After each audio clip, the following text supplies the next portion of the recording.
اللہ تعالی سورۃ الغاشیہ آیت 22 میں فرماتے ہیں، لست علیہم بمسیطر، آپ ان پر محاسب نہیں ہیں۔ مطلب یہ کہ آپ انہیں ایمان لانے اور راہ راست پر چلانے کے لیے مجبور نہیں کر سکتے۔ آپ کے ذمے یہی امر ہے کہ آپ ان کی اصلاح کرنے کی کوشش کریں۔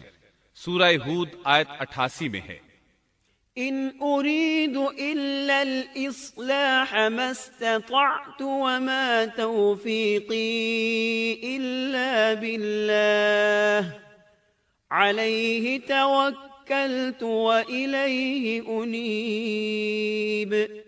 میرا ارادہ تو اپنی طاقت بھر اصلاح کرنے کا ہی ہے، میری توفیق اللہ ہی کی مدد سے ہے، اسی پر میرا بھروسہ ہے اور اسی کی طرف میں رجوع کرتا ہوں۔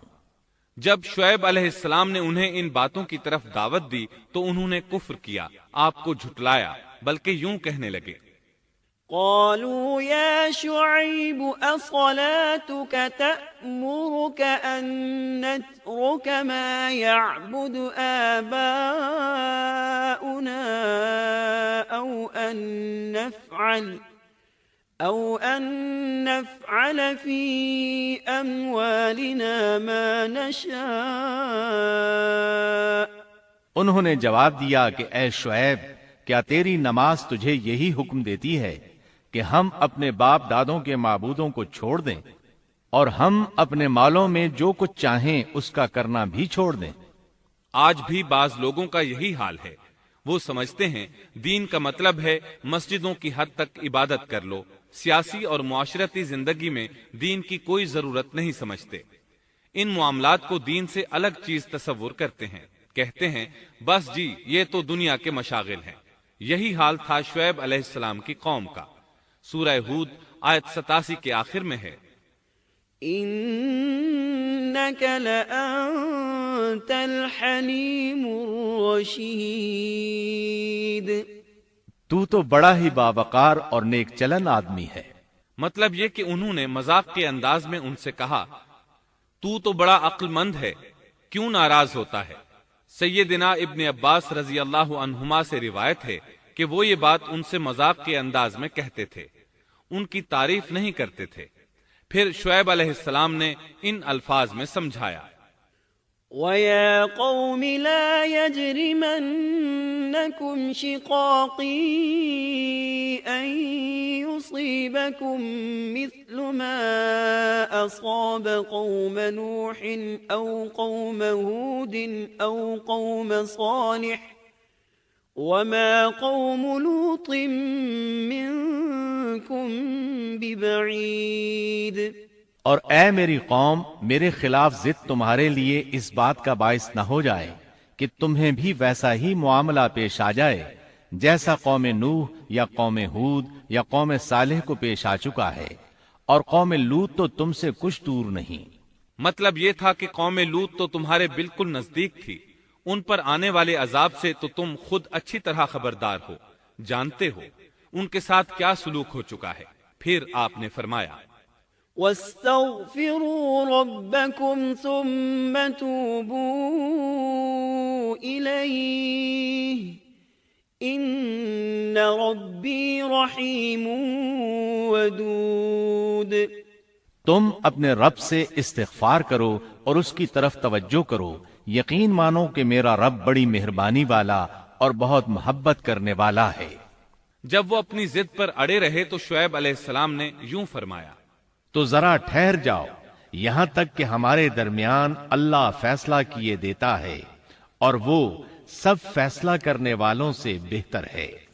پہلے تو عام واعظ و نصیحت فرمائی، جب قوم نہ سمجھی تو انہیں سابقہ ہلاک شدہ قوموں کی مثالیں دی، ڈرایا کہ کہیں تمہیں بھی ایسے ہی عذابوں سے دوچار نہ ہونا پڑے، لیکن انہوں نے کسی بات کا اثر نہ لیا، الٹا یوں کہنے لگے، انما انت من المسحرین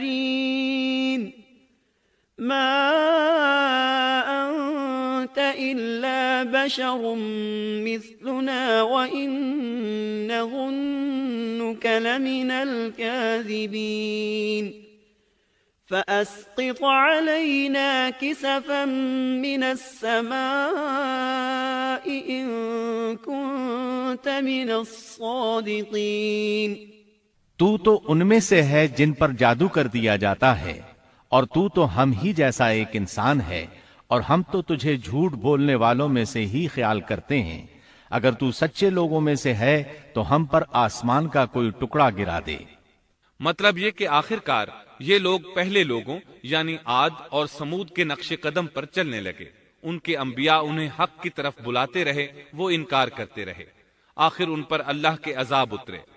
ایسے ہی یہ لوگ بھی شعیب علیہ السلام کو دھمکیاں دینے لگے، ان کے مقابلے پر اتر آئے۔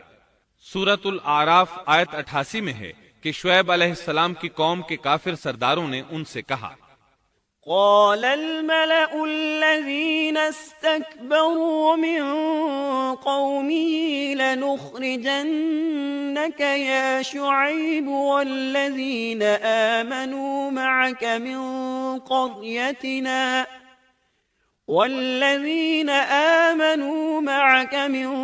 قريتنا أو لتعودن في ملتنا قال أولو كنا كارهين۔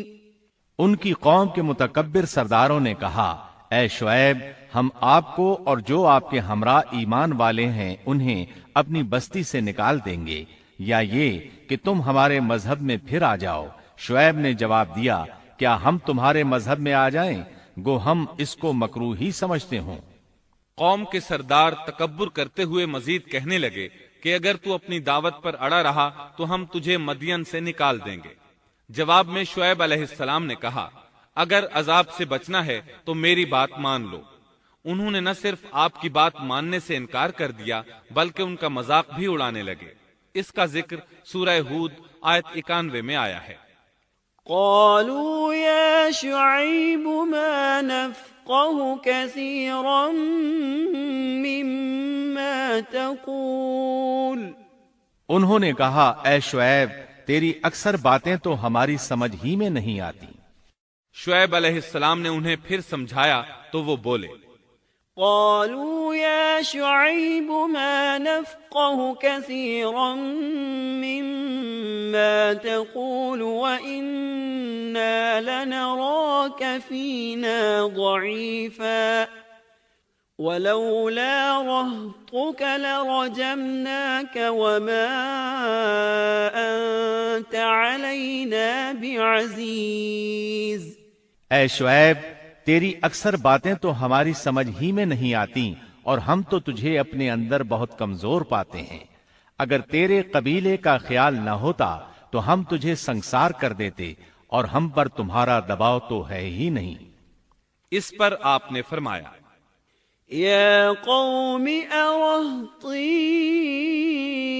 اعز علیکم من اللہ۔ اے میری قوم کے لوگو، کیا تمہارے نزدیک میرے قبیلے کے لوگ اللہ سے بھی زیادہ عزت والے ہیں؟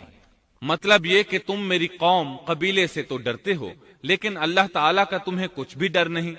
اس موقع پر انہوں نے اپنی قوم کو یوں خبردار کیا، وَيَا قَوْمِ اعْمَلُوا عَلَى مَكَانَتِكُمْ إِنِّي عَامِلٌ سَوْفَ تَعْلَمُونَ مَنْ يَأْتِيهِ عَذَابٌ يُخْزِيهِ وَمَنْ هُوَ كَاذِبٌ وَارْتَقِبُوا إِنِّي مَعَكُمْ رَقِيبٌ۔ اے میری قوم، اب تم اپنی جگہ عمل کیے جاؤ، میں بھی عمل کر رہا ہوں۔ بہت جلد تمہیں معلوم ہو جائے گا کہ کس کے پاس وہ عذاب آتا ہے جو اسے رسوا کر دے، اور کون ہے جو جھوٹا ہے۔ تم بھی انتظار کرو، میں بھی تمہارے ساتھ انتظار کرتا ہوں۔ پھر آپ نے دعا فرمائی، اے اللہ، میرے اور میری قوم کے درمیان فیصلہ کر دے۔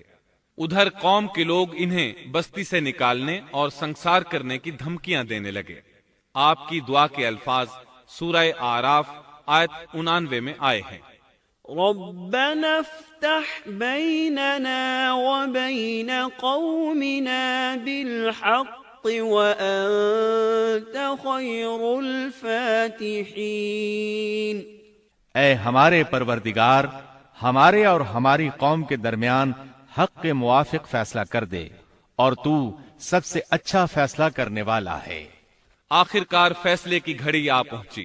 اللہ تعالیٰ نے سیدنا شعیب علیہ السلام اور ان پر ایمان لانے والوں کو نجات عطا فرمائی، اور ان کی قوم پر عجیب و غریب عذاب نازل ہونا شروع ہوا، اور عذاب صرف ایک ہی قسم کا نہیں تھا، کئی نوعیتوں اور شکلوں میں آیا۔ اللہ سبحانہ و تعالی ہمیں اپنی قدرت کی نشانیاں دکھاتے ہیں کہ قوم عاد کس طرح تند و تیز ہواؤں سے تباہ کی گئی، جبکہ شعیب علیہ السلام کی قوم کو اس کے بالکل برعکس عذاب دیا گیا۔ اللہ تعالیٰ نے ہوا کو روک لیا، حالت ایسی ہو گئی کہ ہوا بالکل نہ چلی، گرمی اور حرارت تیز ہو گئی۔